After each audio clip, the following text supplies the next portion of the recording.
దేవుని పరిశుద్ధ నామమునకు మహిమ కలుగును గాక. ఈ ఉదయకాల సమయంలో ఈ వాగ్దానం వీక్షిస్తున్న దేవుని బిడ్డలందరికీ శుభములు కలుగును గాక. యోహాను సువార్త 16వ అధ్యాయము 20వ వచనాన్ని మనము జ్ఞాపకం చేసుకుందాం. మీరు దుఃఖింతురు గాని మీ దుఃఖము సంతోషమగునని మీతో నిశ్చయముగా చెప్తున్నాను. ప్రార్థన చేసుకుందాం. పరిశుద్ధుడా యేసయ్య, మీ కొందనాలు, స్తుతి స్తోత్రాలు ప్రభా.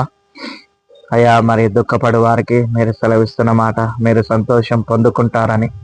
అవును ప్రభువా, మరి దుఃఖపడు వారిని ఓదార్చువాడవు నీవే.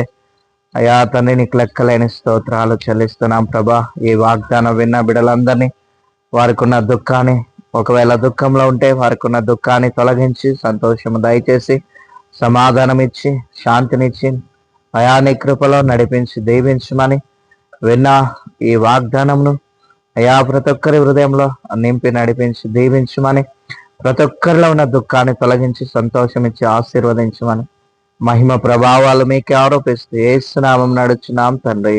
ఆమేన్.